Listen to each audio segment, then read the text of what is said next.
Buying a home, it's one of the biggest, most exciting, and yes, sometimes nerve-wracking decisions of your life. But don't worry, whether you're dreaming of your first place, upgrading, or just curious about the process, we've got you covered. In the next 10 minutes, we're going to take you through every step through the road to homeownership in a way that's fun, easy to understand, and with insider tips. Let's do this. Why buy a home instead of renting? Well, besides having a space that's truly yours, homeownership comes with some major perks, including building equity. Instead of paying rent, you're investing in your future. In fact, the median owner has 40 times the net worth as a renter. Wow. Tax benefits. Homeowners can save over an average of $2,500 per year on taxes alone. Stability. No surprise rent hikes. Your home, your rules.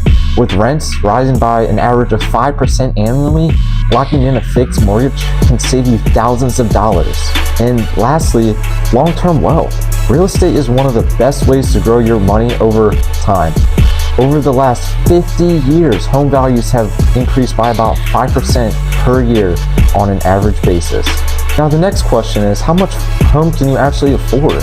So a good rule of thumb is that your total housing cost shouldn't be more than 33% of your monthly income. And your total debt, including credit cards, student loans, and car payment, shouldn't exceed 36% of your monthly budget. Here's another example. If you make $80,000 a year, your max monthly housing budget would be about $2,200 a month. But remember, just because you qualify for a loan doesn't mean you should necessarily take a loan. In fact, 43% of homebuyers say they underestimated the cost of home ownership. So plan wisely. Next, you must check your credit score. Repeat, you must check your credit score. Before you do anything, check your credit score. Lenders use this to decide how much they'll lend you and at what interest rate. The higher your score, the lower your mortgage rate, which in simple terms will save you money down the road. Pay your bills on time. Just one late payment can drop your score by up to 100 points. Keep your credit card balance low. Experts suggest staying under 30% of your credit limit. And avoid opening new accounts before applying for a mortgage. And lastly, dispute any errors on your credit report. Yes, mistakes happen. In fact, about 20% of credit reports contain an error. Next up, you want to save for those upfront costs. Buying a home isn't just about the monthly payment. There's a plethora of monthly payments that you may not account for, including the down payment. While 20% is ideal, you can buy a home with as little as 3.5% down with an FHA loan. In fact, 72% of first-time homebuyers put less than 20% down. We have earnest money. Typically, homeowners put up to 2% of the home's price to show sellers you're serious about your inquiry of purchasing your home. And then we have closing costs. Yes, the dreaded closing costs. Fees for the lender, title company, your agent, and more. Typically 3 to 5% of the home's price.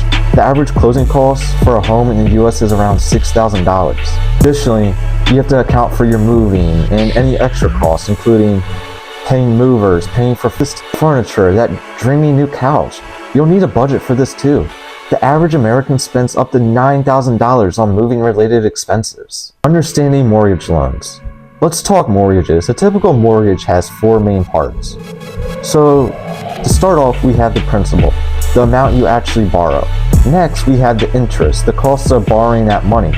A 1% difference in your interest rate can change your monthly payment by hundreds of dollars. And then you have taxes, property taxes, which vary by location and the property size. On average, homeowners pay about $2,500 per year in property taxes, but obviously that can range depending on the region of the country you're living in. Insurance. Homeowners insurance and sometimes mortgage insurance. The average homeowner spends about $1,300 per year on insurance alone. Types of mortgages, there are a few options. You have the fixed rate mortgage. Your payment stays the same for 15 or 30 years. About 90% of buyers choose this option. Adjustable rate mortgage, for short, starts lower but can change over time. FHA and VA loans, great for first-time buyers or veterans. VA loans require 0% down. Now, just the VA loans are for veterans that have Before you start house hunting, get pre-approved. It shows sellers you're serious and helps you know exactly what you can afford. Plus, pre-approved buyers are 50% more likely to have their offers accepted. That's shocking. House hunting and making that offer. Now for the fun part, house hunting. Make a wish list of must-haves and nice to haves. Work with a real estate agent to find the perfect place. And when you find the one, it's time to make an offer. When you make your offer and get accepted, now you have to close the deal. You're almost there. Before closing day, do a final walkthrough of the property to make sure everything's as expected. On closing day, you'll sign a bunch of paperwork and documents, pay your closing costs, and get the keys to your new home. And that's it. If you're officially a homeowner. If you found this video helpful, give it a thumbs up, hit that subscribe button, and share it with someone who's on the home buying journey. Until next time, happy house hunting.